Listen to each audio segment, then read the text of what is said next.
Prayer. I won't take too much time today, since it's 10:20 right now. और बहुत ही wonderful sessions हमारे रहे हैं भाई के साथ, एंड आई बिलीव कि आप सब ने बरकत पाई है. So let's dive back into the gospel of John. और आप में से काफ़ी स्टूडेंट्स को ये पता है कि हमने यूहन्ना की इंजील का मुताला शुरू किया है. We are not going verse by verse, हम सेक्शन वाइज देख रहे हैं चीज़ों को. और अब हम चैप्टर 2 की तरफ बढ़ेंगे. मेरी कोशिश ये थी कि लास्ट टाइम हम चैप्टर 1 एंड 2 डिस्कस कर लेते, मगर आज कोशिश है कि चैप्टर 2, 3 एंड 4 हम डिस्कस कर ले शॉर्ट टाइम में, लेकिन हम मीनिंगफुल डिस्कशन को हम कंडक्ट करने वाले बने. I mean, so I want any one of you to just recall what we learned in the last lesson. कोई भी एक शख्स 1 मिनट में डिस्क्राइब करे कि हमने पिछली क्लास में यूहन्ना की इंजील के मुतालिक क्या सीखा था. कोई भी आप में से बता दे.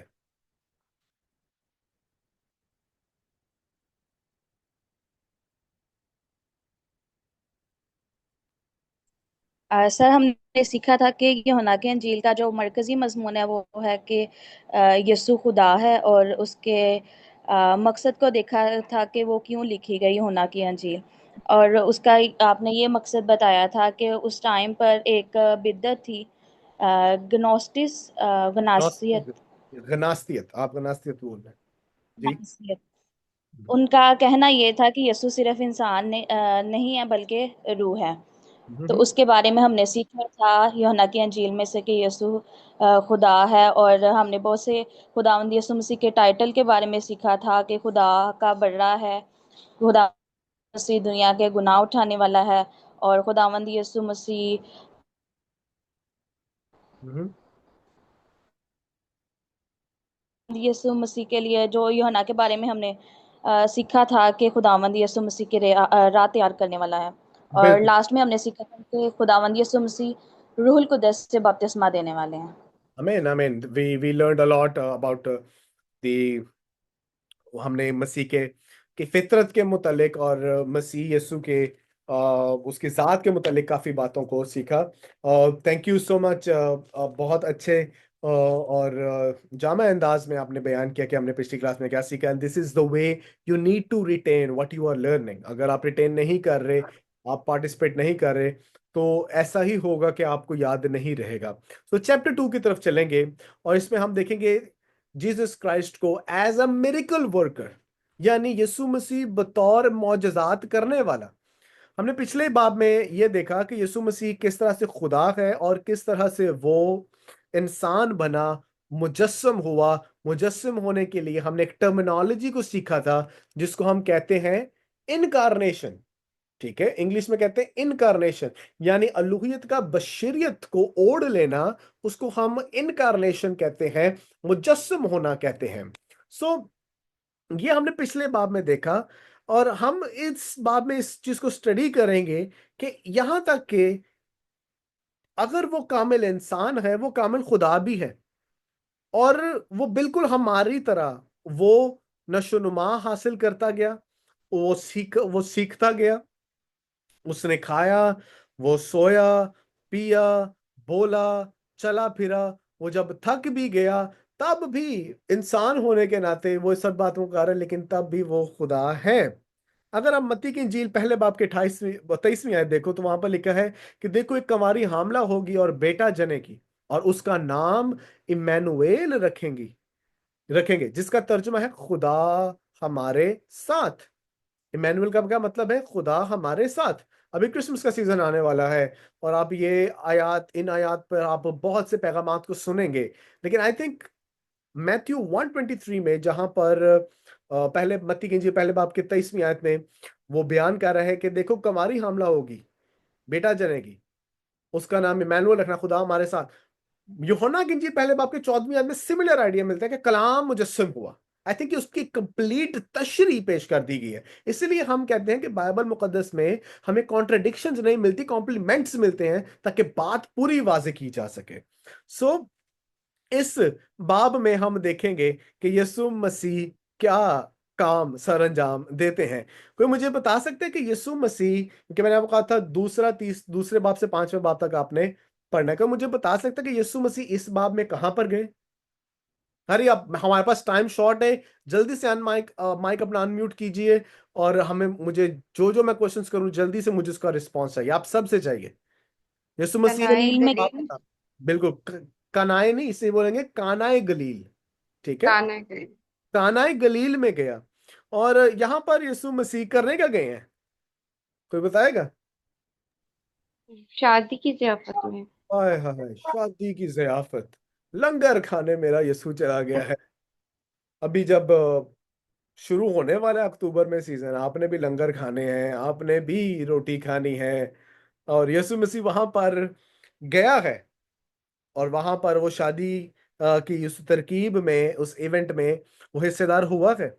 सो यीशु मसीह को वहां पर उस शादी में इनवाइट किया गया था, मगर क्या यीशु मसीह अकेले वहां पर गए हैं?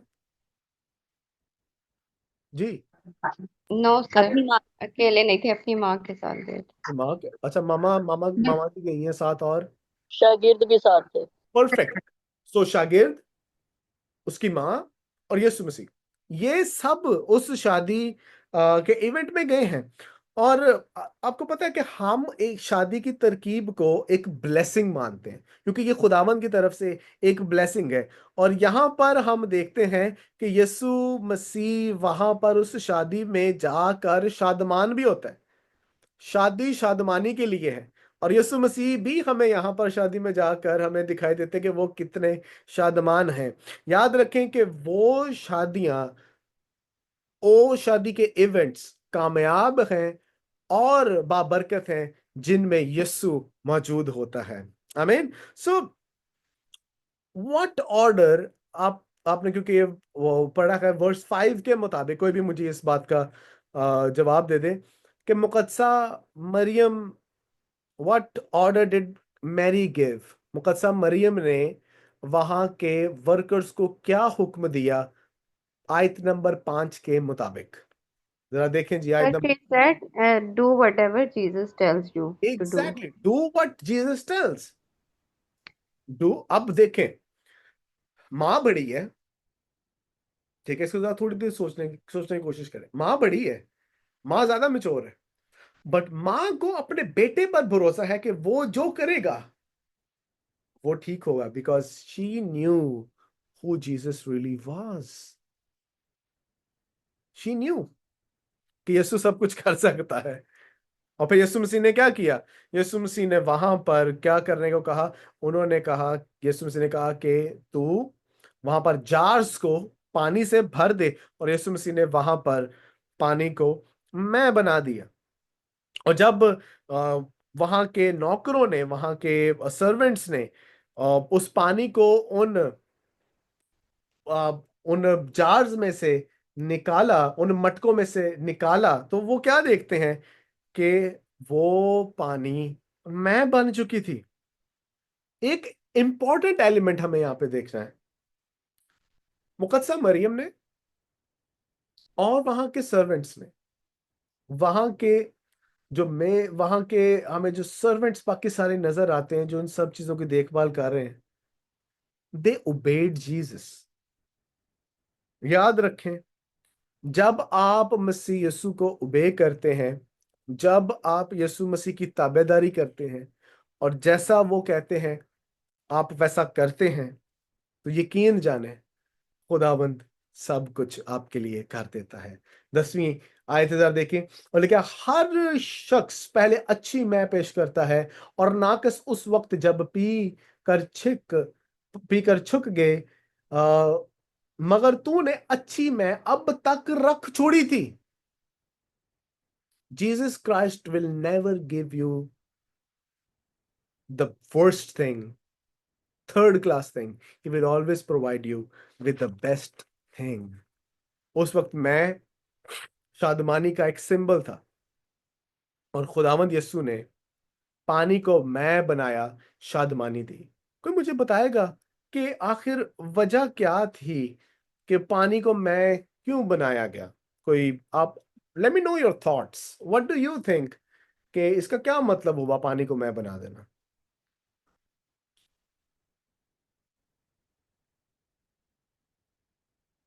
जी। आपको क्या, आप जब भी पढ़ा है आपको क्या समझ आई है इसमें से? यीशु मसीह ने पानी को मैं बना दिया है, व्हाई? और इसमें इसका मतलब क्या है? ताकि यीशु का जलाल जाहिर हो। ताकि यीशु का जलाल जाहिर हो। बिल्कुल ठीक है। जी जी।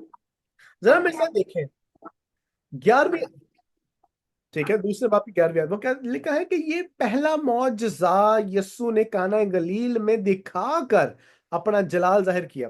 अब यहाँ पे जो लफ्ज मौजज़ा है, I respect my translation, I love it, I love my Urdu Bible. English तर्जुमे पढ़े तो वहां पर मेरिकल का वर्ड यूज नहीं किया गया, क्योंकि ग्रीक में जो वर्ड यूज किया गया है सेमेओन, उसका मतलब है साइन। तो अगर हम ये इसको इस तरह से पढ़ें, ये पहला निशान यीशु मसीह ने काना गलील में दिखाकर अपना जलाल जाहिर किया। और साइन और मौजे में फर्क है, ठीक है, साइन और मेरिकल में फर्क है। साइन में मेरिकल जरूर होता है, लेकिन वो मेरिकल किसी मैसेज की तरफ पॉइंट कर रहा है। मेरिकल सिर्फ उस सुपरनेचुरल वर्क की अक्कासी करना है। जॉन अपनी गॉस्पल में समेओन का वर्ड यूज करता है हर एक मौजे के लिए, क्योंकि वो हर एक मौजा किसी की तरफ साइन कर रहा, पॉइंट कर रहा है। फॉर एग्जाम्पल, आप रोड पर जाते हैं तो आपको बहुत सारे साइंस नजर आते हैं। अगर वहां पर लिखा स्टॉप, तो आप क्या गाड़ी दौड़ा देते हैं? नहीं, आप रुक जाते हैं। अगर वहां पर लिखा है नो टर्निंग राइट, तो क्या आप राइट चले जाते हैं? नहीं, आप साइन, उस मैसेज को ओबे करते हो, क्योंकि साइन आपको किसी चीज की तरफ पॉइंट कर रहा होता है। आई थिंक ये वाक्या भी किसी चीज की तरफ पॉइंट कर रहा है। Give me your thoughts, what do you think? पानी को मैं बना देना, ये किसकी तरफ, किस बात की तरफ इशारा कर रहा है? कम ऑन, आप बताएं। आप गलत हो सकते हैं, ठीक भी हो सकते हैं। No worries, we are here to learn together. Hello यीशु सर, मेरी पॉइंट कर आवाज रहे आ हैं। रही है आपको? जी जी। सर, मेरा ख्याल ये था कि ये जो साइंस हैं, ये डेस्टिनेशन की तरफ डायरेक्शन होती है, ये कि आप उधर जा रहे हैं। और बिल्कुल। ये भी हो सकता है कि वो ये शुरुआती थी कि राह यही है। हम्म। ओके जी, एक एक हमारे पास आ गया कि Jesus Christ is the way. ठीक है, और it's a good one. Thank you.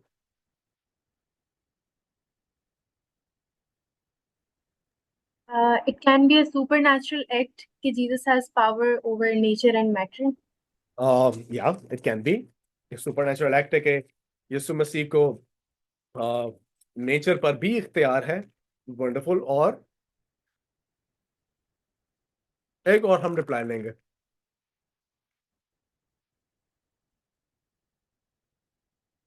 अरे यार, अच्छे जवाब दिए आपने, और बिल्कुल ठीक जवाब दिए। सर, सामरी औरत से खुदा ने कहा कि मुझसे मांगती तो मैं तुझे जिंदगी का पानी दे। हम्म। ये उससे भी रिलेट करता की है तरफ कि आएंगे अभी मतलब। थोड़ी देर में। हाँ जी। ठीक है, बिल्कुल ठीक। ठीक है, अब इसको जरा समझना। पानी को मैं बनाना, आई थिंक, ये मेरी तशरीह है। Jesus is pointing towards something really meaningful.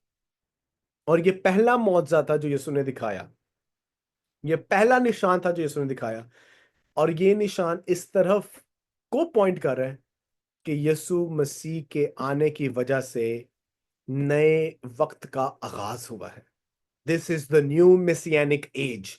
The messianic age जिसको यहूदी जिसके मुंतजर थे, अब उसके आने की वजह से यीशु मसीह ने इस निशान के वसीला से जाहिर किया कि अब पुराना नहीं, सब कुछ नया होगा, क्योंकि खुदा का बेटा हमारा मुनज्जी मसीह आ चुका है। Now the new age has been started. और पॉल इसके मुताबिक कहता है कि Jesus Christ conquered the present evil as.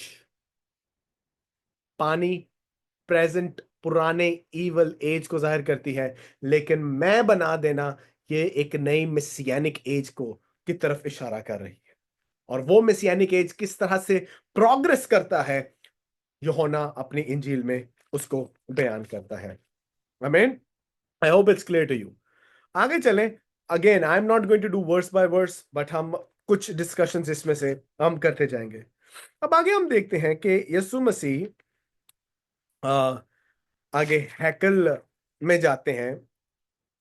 12 वर्ष के थे तब भी हैकल में थे, बड़े हो गए हैं फिर भी हैकल में हैं, क्योंकि खुदावंद यीशु को खुदा के हुजूर बैठना उठना बड़ा पसंद था। अब जब उन्होंने अपनी अलूहियत का इजहार कर दिया है, और उसके बाद 13वीं आयत से 21वीं आयत तक हमें नजर आता है कि यीशु मसीह हैकल में जाते हैं और हैकल की साफ सफाई करते हैं। Jesus cleanse the temple area. वहां पर बहुत से लोगों ने वहां के खुदा के घर को एक तजारत खाना, एक बिजनेस हाउस बना लिया था। मोस्ट पीपल बिलीव्ड कि यीशु मसीह यूसुफ जो बढ़ाई है और मरियम का बेटा है। कुछ लोगों को लगा कि ये एक अच्छा उस्ताद है, कुछ लोगों को लगा कि ये एक नबी है। मगर यीशु उससे कई बढ़ के, जो हमने पहले बार में देखा है, क्योंकि वो सबसे बढ़कर है, वो यहां पे एक अनोखा काम करता है। सर 16वीं आयत देखिए मेरे साथ। 16वीं आयत में यीशु मसीह क्या करते हैं?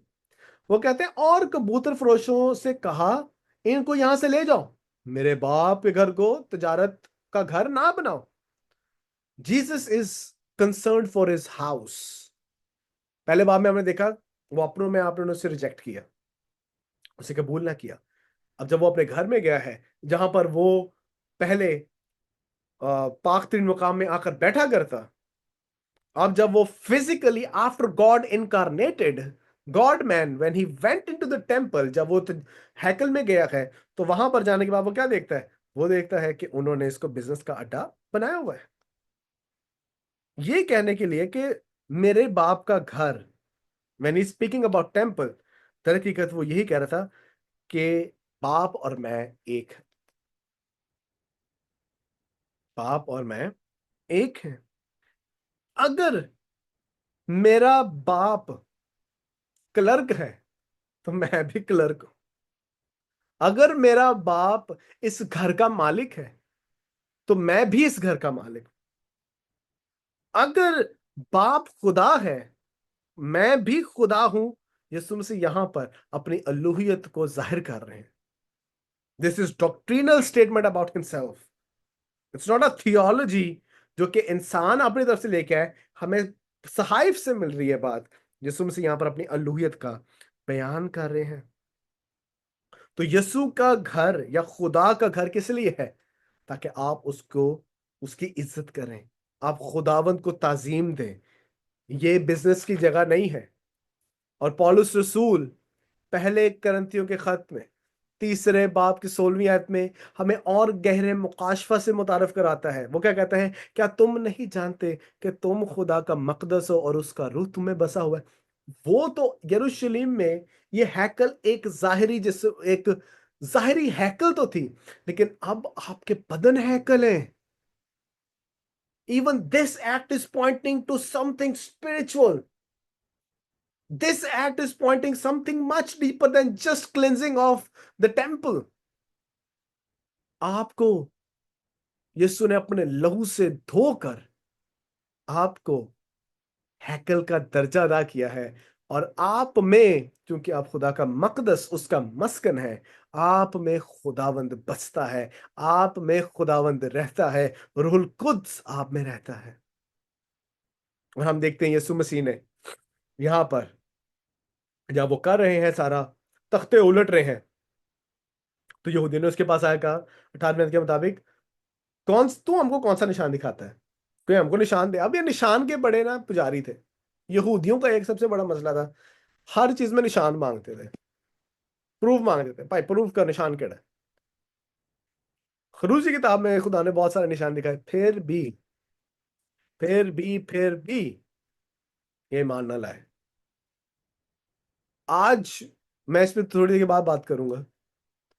आज भी लोग निशानात अजायबात देखते हैं, उन पर बड़ा स्ट्रेस करते हैं, बट याद रखें कि निशानात और अजायबात ईमान से बढ़कर नहीं है। निशानात अजायबात आपको ईमान की तरफ लेकर नहीं जाएंगे, लेकिन ईमान होगा तो आपकी जिंदगी में बहुत से निशानात और अजायबात होंगे। मैं इस बात को पर ईमान रखता हूं। और अभी हम आगे इसको प्रूव भी करेंगे।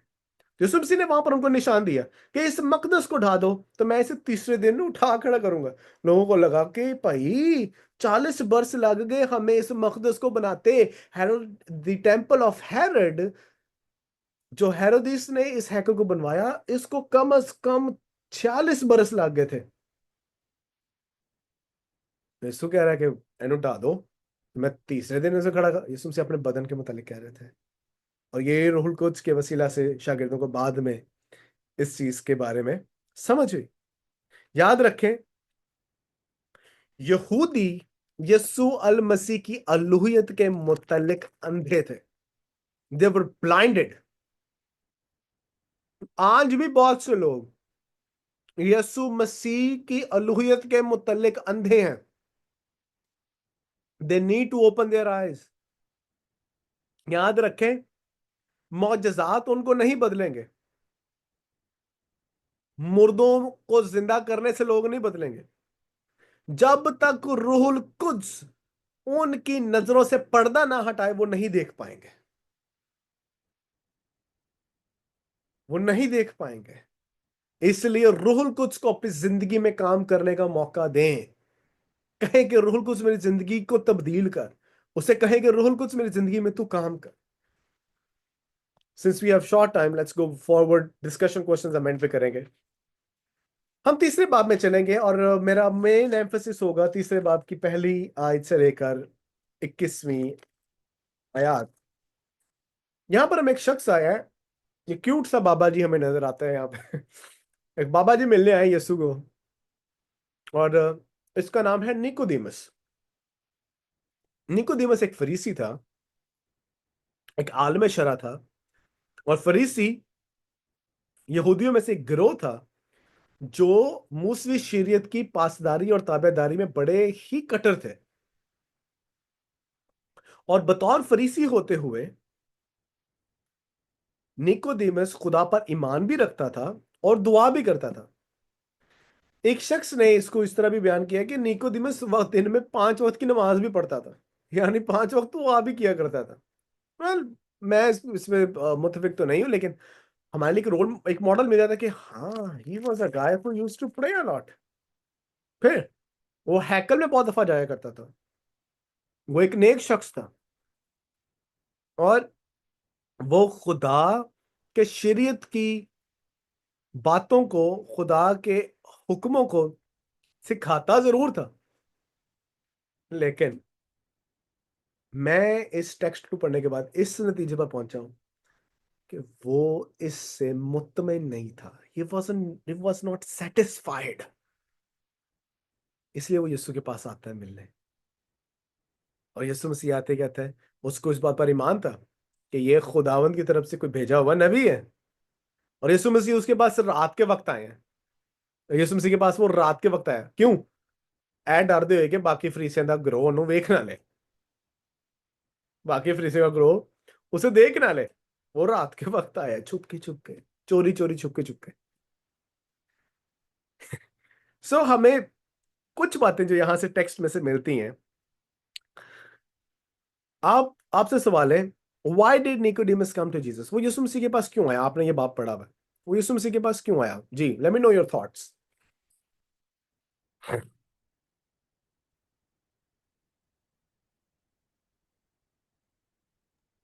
यीशु के मौजूदात देखकर। ओ, हम मौजज़ात देखकर। जी बिल्कुल।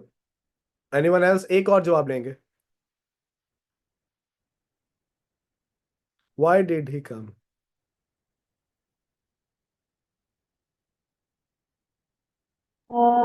Maybe to seek the spiritual truth. Maybe to seek the spiritual truth. बिल्कुल ठीक है, बिल्कुल ठीक। ही केम टू जीसस ताकि वो रूहानी सच्चाइयों को जान सके।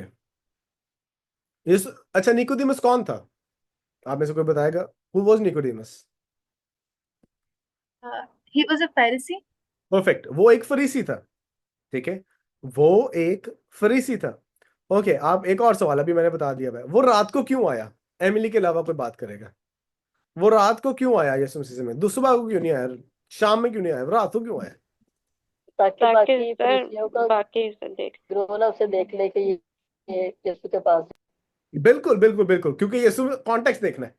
यीशु मसीह ने हैकल में किया है और तख्ते उलट देते हैं, यहूदी और सरबरा कायदीन उसके खिलाफ हो गए में। तो उनसे बचने के लिए कि वो ये ना देखे कि भाई मैं यीशु से मिलने जा रहा हूँ, वो रात के वक्त आया। परफेक्ट। चूंकि निकोदेमस को पर्सनल सेटिस्फेक्शन नहीं थी, इसलिए वो यीशु मसीह के पास गया सेटिस्फाई होने के लिए। लेकिन यीशु वो अपनी सेटिस्फेक्शन के लिए गया, लेकिन यीशु मसीह ने देखो वो वहां पे कहानी क्या शुरू कर दी।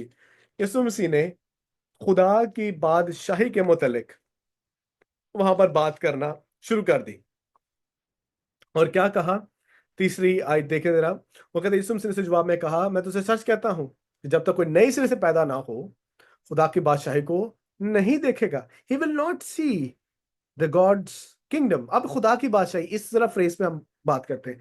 खुदा की बादशाही से मतलब क्या है? Late me know your thoughts. आप क्या अंडरस्टैंड करते हैं कि what is kingdom of God? खुदा की बादशाही क्या है?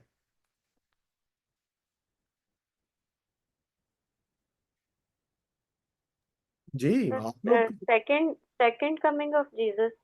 Okay, second coming of Jesus. Okay, good answer. इसके अलावा?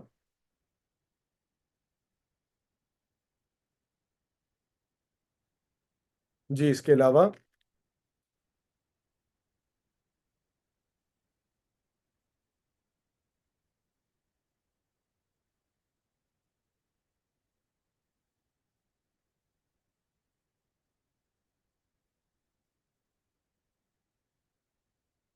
जी, इसके अलावा क्या? क्या इससे मुराद है? खुदा का तख्त। खुदा का तख्त, बिल्कुल ठीक ठाक। खुदा का तख्त। जी।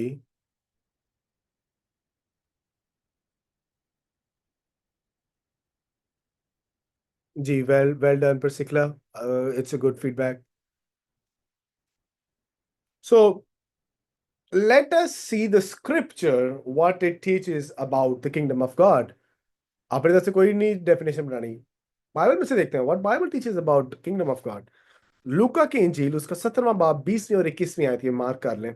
वहां पर खुदावंद यीशु मसीह कुछ यूं कहते हैं, जब फरीसियों ने उससे पूछा कि खुदा की बादशाही कब आएगी, तो उसने जवाब में उनसे कहा कि खुदा की बादशाही जाहिरी तौर पर ना आएगी और लोग ये ना कहेंगे कि देखो यहां है या वहां, क्योंकि देखो खुदा की बादशाही तुम्हारे दरमियान है।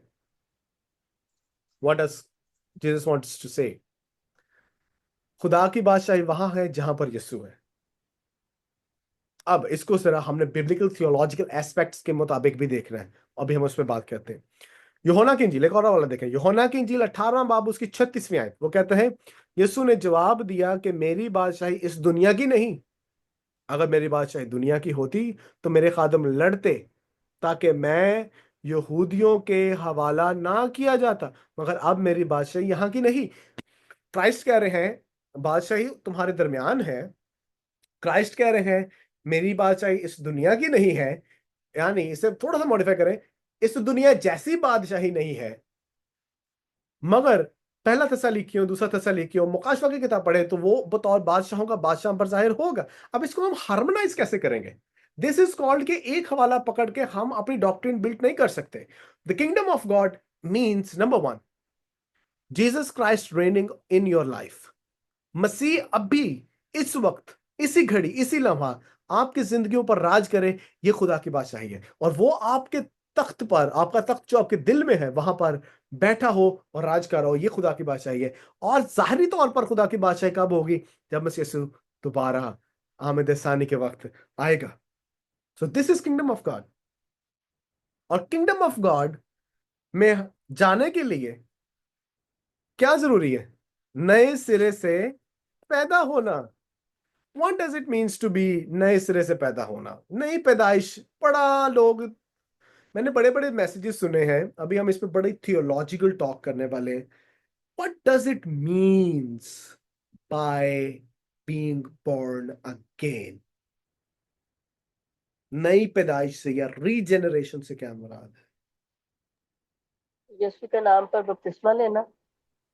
ओके, यीशु के नाम पे बपतिस्मा लेना। ओके, और पुरानी सिंफुल लाइफ को छोड़ देना और एक न्यू फेथफुल लाइफ का आगाज करना। पुरानी जिंदगी को छोड़कर। हाँ, परसिकला ने भी, किधर दोनों साथ तो नहीं बैठे हुए परसिकला और एमिली? ये दोनों ने सेम जवाब दिया है। खैर, ये तो एक तो लाहौर में, दूसरी And कराची में, sir, पता नहीं I'm कैसे thinking same the same. I'm है। thinking the same. अच्छा, चलो अच्छी बात है जी।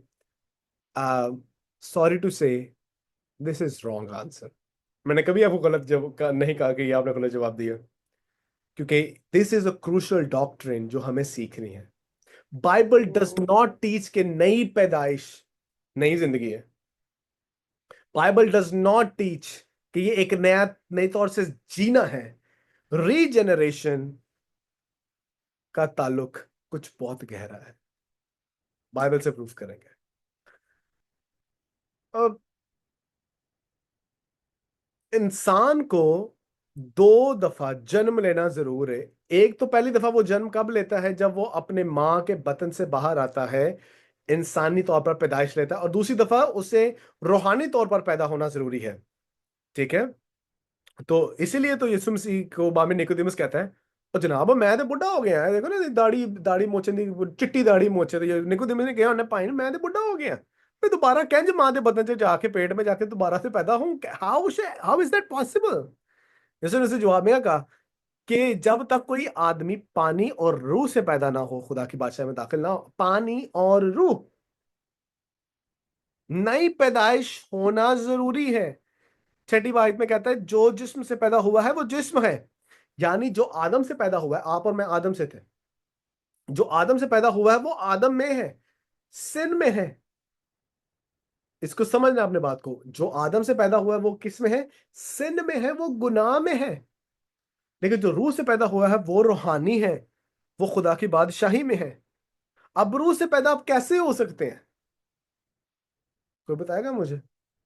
How can you be born again through spirit? कोई मुझे बताए।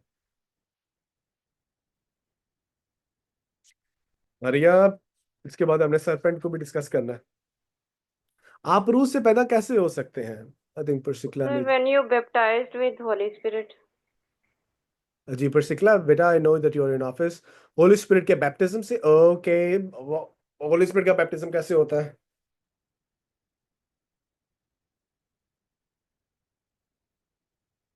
आपको So Holy Spirit when you surrender yourself um, to God.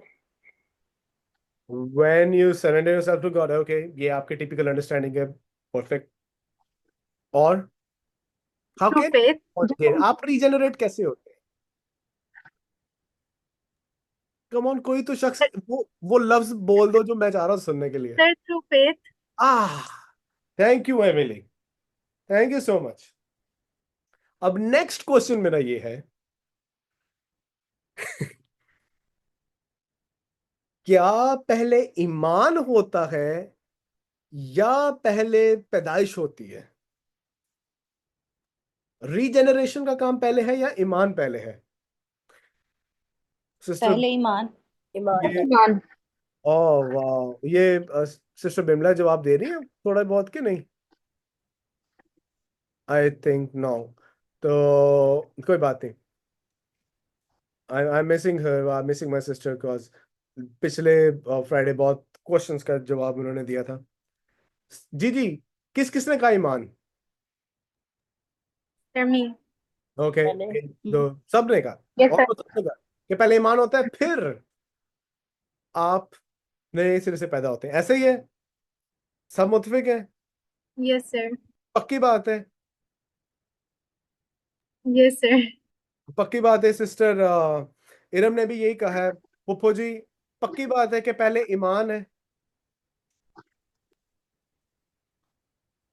Sir पक्की ठीक बात है, है, बाप बताएंगे ना अभी। परसिकला ने भी कहा कि ईमान है। Okay perfect. मैं सिस्टर इरम को अब हॉट सीट पे बिठाऊंगा और अब मैं इनसे सवाल और जवाब करूंगा और आपने इनसे सीखना है। जी पुप्पो जी, पक्की बात है कि ईमान है, फिर उसके बाद नई पैदाइश है?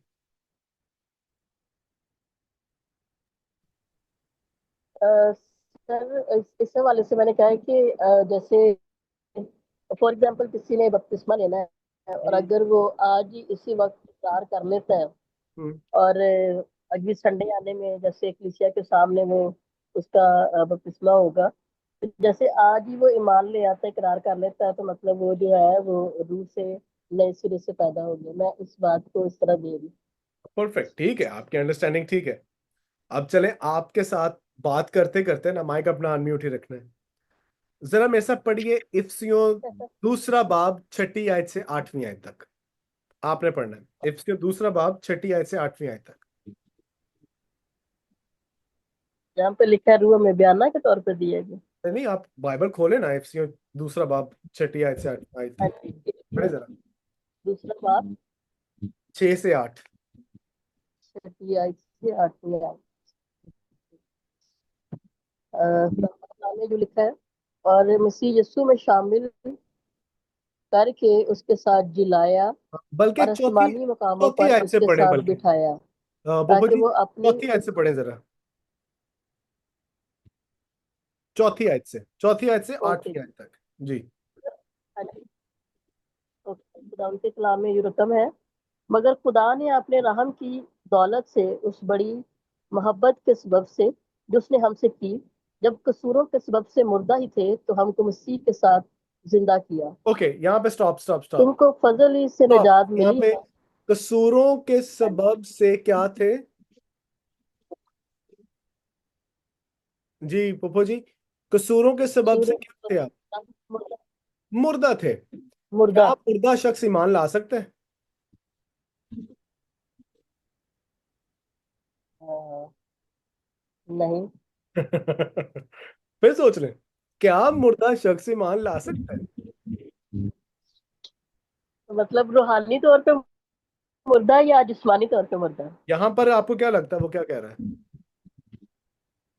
है? रूहानी तौर पर यहाँ पे बात कर अच्छा, रहे हैं। तो अगर रूहानी तौर पर मुर्दा है, चलो रूहानी तौर पर भी हम कह लें, क्या वो फिर भी ईमान ला सकता है? अगर जो रूहानी तौर पर मुर्दा है तो वो तो ईमान ला सकता है, कैसे? खुदा के कलाम को सुन के। सुन के? अच्छा, क्या यहाँ पे ये हमें यही कह रहा है कि मुर्दा जिंदा कैसे किया गया है? मुर्दा ही थे तो, ये जो छोटे छोटे लफ्ज है ना, इनको ध्यान से पढ़ा करें। इन्हें तो मसीह के साथ हाँ जिंदा जी। किया। आपको जिंदा कौन करता है? रूहुल कुद्स करता है। ठीक है, अब इसको मैं, क्योंकि वक्त हम्म। थोड़ा है, इसको हम और ग्रेटर स्टडी करेंगे डॉक्ट्रिन ऑफ न्यू बर्थ में। याद रखें कि आप अपने गुनाहों में मुर्दा थे। You were dead. A dead person cannot come to saving faith until and unless रूहुल कुद्स आपकी जिंदगी में काम करे, आपको पहले रीजेनरेट करे। जब रीजेनरेशन न्यू बर्थ का काम होता है आपके अंदर, जब आपको गुनाह की मुर्दगी से निकाल कर रास्तबाजी की जिंदगी में दाखिल किया जाता है, तब आप ईमान लाते हैं और तौबा की तरफ जाते हैं। फेथ की वजह से रीजेनरेशन नहीं होती, रीजेनरेशन की वजह से फेथ आता है। और इसमें रीजेनरेशन का काम में आपका कोई अमल दखल नहीं है। It is the sovereign work of the Holi spirit जो आपकी स्पिरिट को रिन्यू करता है। सॉरी टू से, पाकिस्तानी कलीसिया में एक एरसी है, वो समझते हैं ईमान होगा तो ये होगा। भाई पहले रूहुल कुद्स आपको ईमान की तरफ लेकर आता है। वरना आप अंदाजा लगाएं, रोमियो 5वें बाब की 12वीं और 14वीं आयत के मुताबिक, आप जितने गुनेगार हैं, डू यू रियली थिंक अगर आप पर ये मुनहसर होता कि आप मसीह पर ईमान लाए, तो क्या आप वाकई मसीह पर ईमान लाते? नहीं। अगर खुदा ने आपको चुना ना होता और रूहुल कुछ आपको दिया ना गया होता, या रूहुल कुछ आप में काम ना करता, आप ईमान भी ना लाते। सर एक बात मैं कहना चाह रही हूँ। जी आ, कलाम में लिखा है कि पाक रूह जो है ना वो हमारे अंदर कायलियत का रूह पैदा करता है। बिल्कुल। जब कायलियत है तो तब फिर हम उसको कबूल करते हैं फिर हमारा। एग्जैक्टली, हाँ वो जी, हाँ हमारे जी। अंदर ना हमारे इन तीनों को एक्टिव कर देता है। जी जी जी। ठीक है, इसलिए नजात का काम इंसान पर मुनहसर नहीं है, खुदा पर है। और रोमियो इफिसियों के खत में इसीलिए बाद में कहते ताकि किसी चीज पर फख्र ना करो तुम। क्यों? ओ भाई, शालीम नजात याफ्ता नहीं हो सकता था जब तक रूहुल कुद्स उसकी जिंदगी में काम ना करता। मैं ईमान ला ही नहीं पाता अगर रूहुल कुछ मेरी जिंदगी में ना काम करता, क्योंकि उसने काम किया है, मैं मसीह में आया। आज हमें ना हमारी दुआओं को ना थोड़ा सही करने की जरूरत है। हम ये ना दुआ करें ये ईमान लाए, हम दुआ करेंगे रूहुल कुछ तो इनकी जिंदगियों को में को बदल, इनके दिल को जहन को बदल, ताकि ये तुझ पर ईमान लाते हुए तेरा इकरार करने वाले बने। Getting the point? ऐसे आपने करना, समझना है इसको। ओके जी। सर एक बात, जी जी। वो लिखा हुआ कि बगैर ईमान के उसको पसंद आना नामुमकिन है। हम्म। तो सर इसके हवाले से मुझे ये कि हम खुदा को जो ईमान लाएंगे तभी हम खुदा के पसंदीदा ठहराए जाएंगे, तब हमें रूह इनाम में मिलेगा। रूह इनाम में जो मिलना है, और रूह देखो, सबसे पहले तो यह है कि आपका दिल बदलता है। ठीक है? जब आपका दिल बदला, दिल किसने बदला? खुदा ने बदला। क्योंकि लिखा है तुमने नहीं, मैंने तुम्हें चुन लिया। जब खुदा हमें चुनता है, वो हमारे दिल को बदलता है, और जब वो हमारे दिल को बदलता है, हमें रीजेनरेट करता है, हम मसीह पर ईमान लाते हैं। और फिर जब हम ईमान लाते हैं, खुदा खुश होता है, क्योंकि उसने आपको पहले से मुकर्रर किया है। अब आप उसकी मर्जी को पूरा कर रहे हैं मसीह पर ईमान लाने के वसीला से। इसलिए खुदा के मुतालिक लिखा है कि बगैर ईमान के खुदा को पसंद आना नामुमकिन है। ईमान भी आपको यकीनन, मैं सही बात बताऊं, खुदा की तरफ से ही मिलता है। ठीक है? It is a gift from God. और चूंकि उसका फजल होता है, वो अपने फजल के वसीला से सिंफुल शालीम को चुनता है। अपने फजल और रूल कुछ के वसीला से वो मेरे दिल को तब्दील करता है, मेरे जहन को तब्दील करता है, मुझे रीजेनरेट करता है। शालीम जो पहले अपने गुनाहों में मुर्दा था, उसको जिंदा करता है। उसका हाथ पकड़ के मुर्दापन से वो जिंदगी में लेकर आता है। और मैं जब मसीह पर ईमान लाता हूं तो खुदा खुश होता है, और मुझे मसीह यीशु पर ईमान लाने के वसीला से वो रास्तबाज ठहराता है। चूंकि मैं रास्तबाज ठहरता हूं, मैं ये कह सकता हूं मैं खुदा का बेटा, खुदा की बेटी और नजात याफ्ता हूं। Getting the point? ये मैंने पूरी डॉक्ट्रिन ऑफ सैल्वेशन 2 मिनट में आपको बता दी है। आई होप इट्स क्लियर। ठीक है? ये देखो ना, ये यस। सीक्वेंस कैसे बन रहे हैं। यही डॉक्ट्रिनल ट्रुथ्स हैं। मसला ये है कि हम बाइबल को इस तनाजुर से पढ़ते नहीं है। हम बाइबल को समझते हैं कि it's a work based mentality, कि मैं कुछ करूंगा तो खुदा कुछ करेगा। ऐसा नहीं है, उसने सब कुछ किया है। He has done everything. He has done everything for you.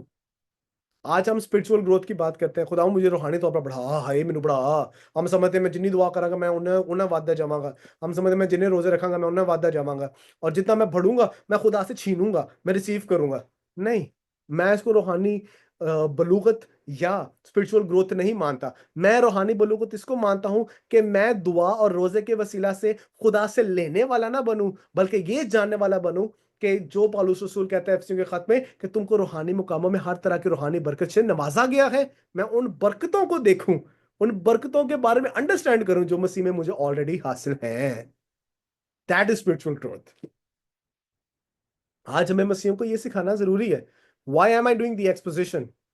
ताकि हम टेक्स्ट को करते हुए ये देखें।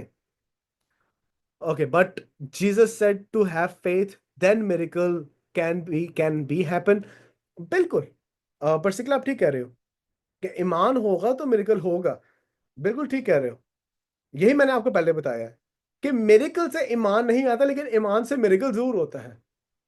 जब आप बिलीव करेंगे यीशु पर कि ही इज आवर लॉर्ड, तो आप ईमान के वसीला से मौजूदात को रिसीव करेंगे।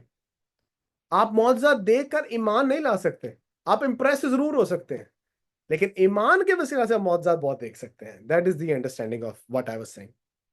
ओके जी। Oh my gosh, can someone read गिनती की किताब, उसका 21वां बाब, उसकी पहली 9 आयत। गिनती की किताब, उसका 21वां बाब, उसकी पहली 9 आयत। कोई भी आप में से कलाम पाक की तिलावत कर दे। गिनती की किताब इसका 21वां बाप या 21वां बाप, 21 चैप्टर। जी जी। मेरी आवाज आ रही है? जी जी बिल्कुल। और जब रात कि कनानी बादशाह ने जो जनूब की तरफ रहता था सुना कि इसराइली अथराम की राह से आ रहे हैं, तो वो इसराइलियों से लड़ा और उनमें से कई एक को असीर कर लिया।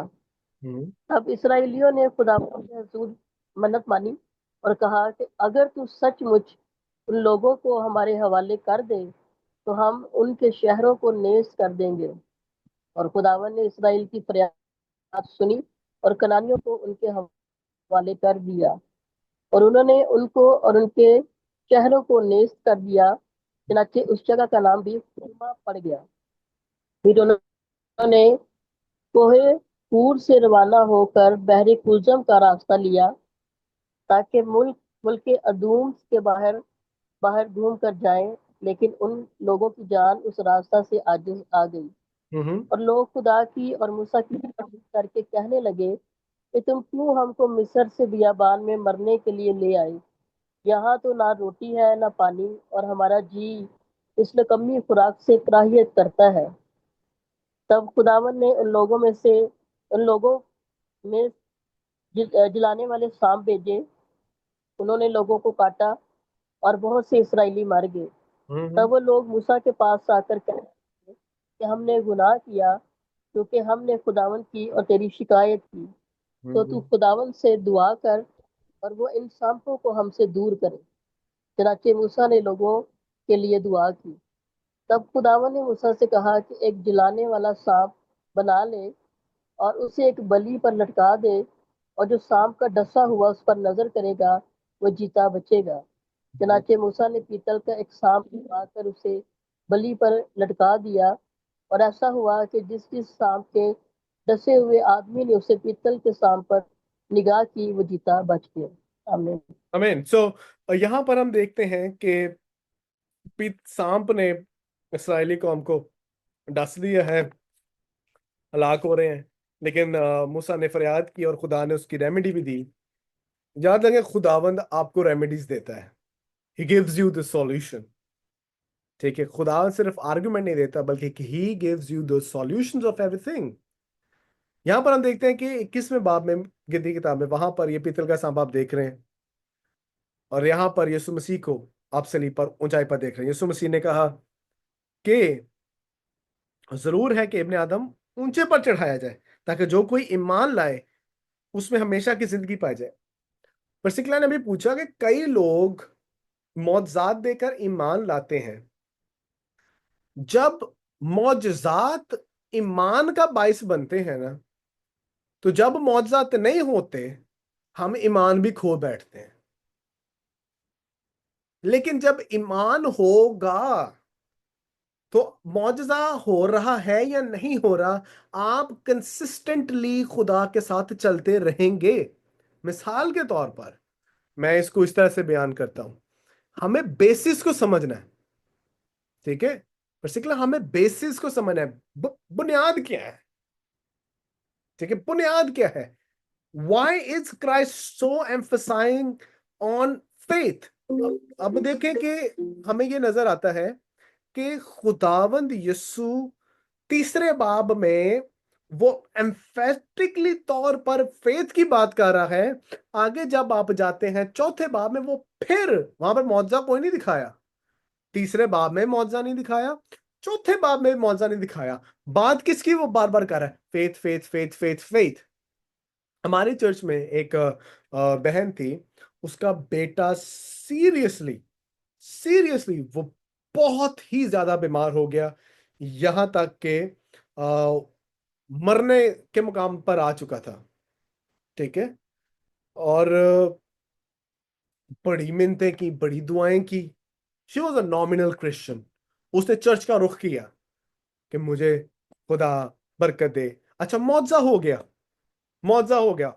वो मेरे बाबा के कदमों में झुकी, पादे साहब प्लीज तुसी दुआ करो, यकीनन तुसी दुआ करोगे तो खुदा मेरे बेटे को बख्श देगा। मुआवजा रिसीव हुआ। ईमान से मुआवजा था या मुआवजे से ईमान आया? ईमान नहीं था उसमें, वो मुआवजा देकर ईमान लाई थी। मुआवजा हुआ, चंद इतवार वो आई चर्च, गवाहियां भी दी, उसके बाद हम टिल लगाए रहे हैं अभी तक। ये 2018 की बात बता रहा हूं कि चर्च आओ, नहीं आती। माय ब्रदर्स एंड सिस्टर्स, अगर आपके ईमान की बुनियाद मौजज़ात हैं, ये मौजों वाली मूवमेंट है, मैं समझता हूं आपके पास ईमान है ही नहीं। ईमान से मौजज़ात होते हैं। खुदावंद यीशु ने हमेशा प्रायोरिटाइज ईमान को किया है। लिखा है कई जगहों पर वो मौजज़ात ना दिखा सका, क्यों? ईमान नहीं था।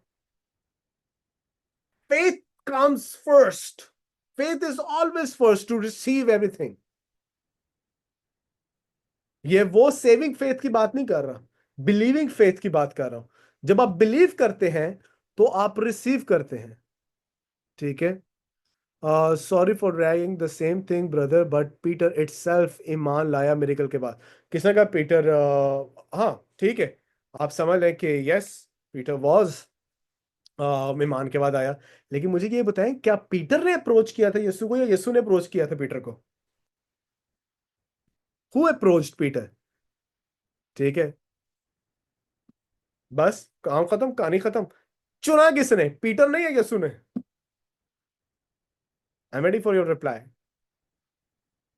ठीक है, जब वो चुनता है आप ईमान लाते हैं, और ईमान की बेसिस पे उसने क्या देखे? उसने बहुत अजीब मौजज़ात भी देखे। सो faith comes first rather than miracle showing. ठीक है। मिरेकल्स, हम ये नहीं कह सकते मिरेकल्स ठीक नहीं है। मैं ये आर्ग्यू भी नहीं कर रहा कि मिरेकल्स की वजह से कई लोग ईमान नहीं लाए हैं, लेकिन मैं इस चीज को कहना चाह रहा हूं, बेसिस फेथ को बनाए। When you have faith, when, देखो ईमान सबसे बढ़कर है। अब उस वक्त उनको मसीह की सलीब का मुकाशफा नहीं था। They did not had the revelation of the finished work of Christ. आज हमारे पास वो मुकाशफा मौजूद है। जस्ट गिव मी 2 मिनट्स, मैं इसको क्लियर कर दूं। आज हमारे पास ये मसीह मसलूब का मुकाशफा मौजूद है। हमने डिटरमाइन करना है। 2000 साल पहले जनाब ये सारी बातें हमारे सामने हुई हैं। आज हमारे पास मसीह की सलीबी मौत, उसकी तकमील शुदा काम का एक मुकाशफा मौजूद है। उस वक्त नहीं था। Christ did not die, he did not die at that time. Even then, it was Jesus selecting Peter to come to him. It was Jesus selecting people to be his disciple. Many people, वो लोग जो सिर्फ मौजे देखकर आए, वो 5000 की भीड़, बाद में किधर गए? नजर आए? नहीं आए। It was Jesus who selected Peter. ठीक है। सो आप ये कह नहीं सकते कि भाई आप मौजों की बुनियाद पर ईमान लेकर आए। मैं इस थियोलॉजी को रॉन्ग, मैं कांटा मारता हूं। आप जिन जिन लोगों को आप मौजज़ात की बिना पर ईमान लेके आते देखते हैं ना, वो टिकते कोई नहीं, क्योंकि उनके पास मसीह मसलूब का मुकाशफा नहीं है।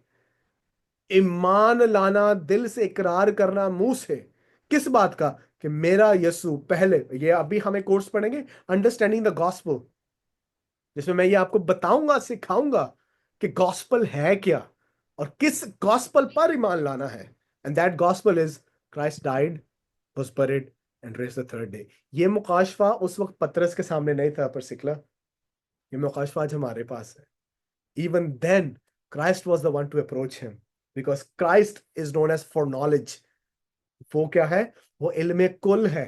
वो जानता है कि पतरस ही मेरा चुना हुआ वसीला होगा।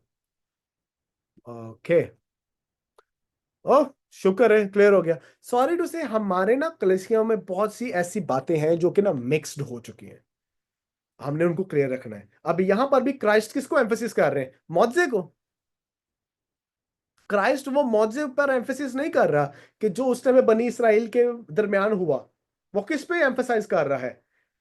ईमान पर, कि जो उस पीतल के सांप को देखता गया वो बचता गया। जो मसीह मसलूब को सलीब पर देखेगा, लेकिन अपने ईमान की बानी कामिल करने वाले यीशु को तकते रहो, जो उसको देखता रहेगा, ही विल बी सेव्ड। वो ईमान लाएगा। बेसिस आपका फेथ होना चाहिए। मसीह ने ये तो नहीं कहा वहां पर मौजे हो गए इसलिए आ गए। बनी इसराइल के सामने कितने मौजे दिखाए? क्या वो ईमान लाए थे? कोई नहीं लाया। मौजों को अपने ईमान का बुनियाद मत बनाए, ईमान को अपने मौजों की बुनियाद जरूर बनाए आप। आमीन।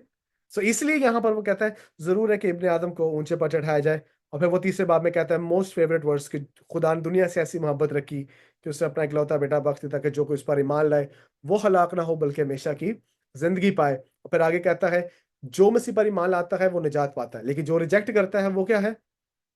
सजा के लायक है। आपने मसीह को कबूल किया, आप सजा के लायक नहीं है।